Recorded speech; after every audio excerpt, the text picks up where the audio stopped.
Blaine Jones says last year at school his son was called a racial slur, the N-word. A South Fayette high school student was suspended for choking someone. It was a black boy who choked a white boy because the white boy called him the N-word. And if you think that I'm going to encourage your black children to choke anyone who calls them the N-word, then I am not the instructor for you. Where them kicks at? Where them hands? Where them holes? Where them throws? You know what I'm saying? Cecil. He says he talked with school officials, but it's happened again. I understand how you feel, and I'm not saying I wouldn't feel the same way.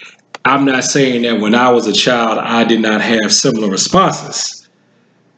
But they were always frowned upon when I responded like that. They were always frowned upon by my instructors. And just for the record, when I got suspended for fighting, my fights were usually, but not always, they were usually against other black people. And no matter what color the people were, I got suspended. This video shows two South Fayette high school students involved in a scuffle. What you call me? The student saying, "What did you call me?" is the son of criminal defense attorney Blaine Jones. Jones says his son was called a racial slur, the N-word, 3 times before the altercation. And my son said, "What did you say to me?" And the kid said, "I called you the N-word. What are you going to do about it?" So then my son said that at that point in time, he felt humiliated, he felt embarrassed, and he was verbally attacked. Because the suspension is not necessarily because of race. It is because of something else that I really can't stand.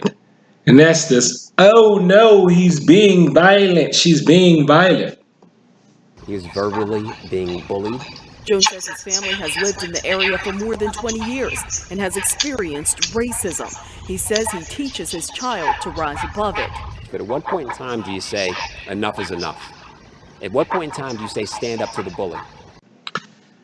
Now, we all know that the N-word is just a word.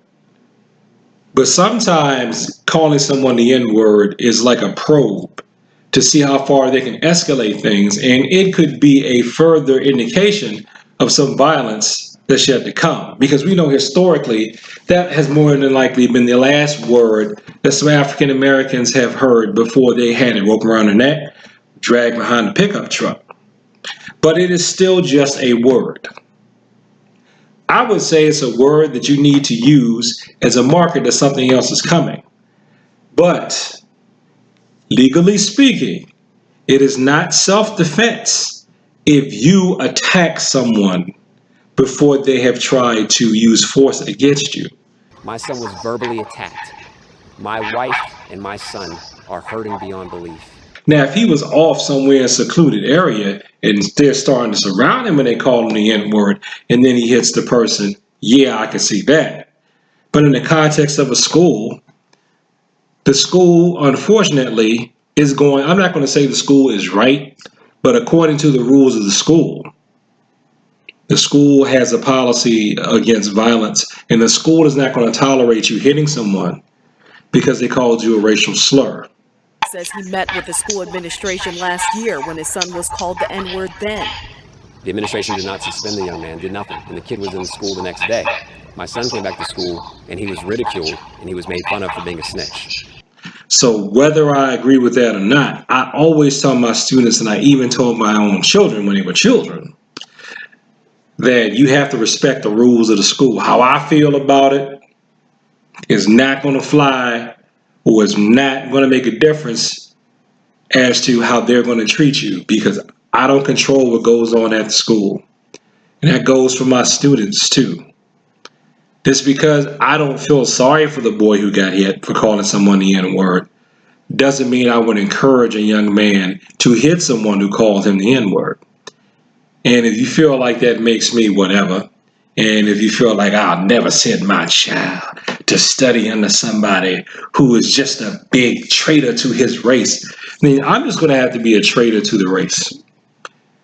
And I mean, a criminal defense attorney is on camera admitting that his son struck someone who, this is admitting to using a disproportionate amount of force That doesn't sound like a very wise legal move to me.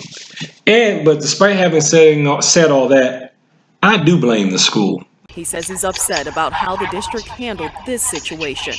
Instead of protecting my son against verbal bullying, against racism, they suspended him for 3 days. The district said it does not publicly discuss student issues. As is our practice with all issues concerning students, we are working with the families involved. Now, Jones says he has a meeting with school officials tomorrow. Reporting live, Chandy Chapman, Pittsburgh's Action News 4. I absolutely positively blame the school. Shut the bullying down in advance. Shut the racism down in advance. Because while there is a racial component to this is still the MO that a lot of schools like to use when someone is being bullied. They just let it keep going. And I'm telling you, anybody watching this who's still young and still dealing with this stuff, yes, what the school is doing sucks. Yes, the school is wrong, but those are their rules. And if you hit the person before they hit you, you are going to be the one who's not only suspended. When you're suspended, you fall behind in your schoolwork. And plus, not only that, when you get out in the adult world, nobody tolerates you hitting someone just because they called you a name. So thanks for watching this video. Like, comment, subscribe. Please share this with people that talk about the martial arts. And at no point did I say that just because I don't think that you should hit people for calling you the N-word, that means it's okay. That means that you should just tolerate them doing that. I'm not saying that either. I'm saying you have to use solutions that don't involve this.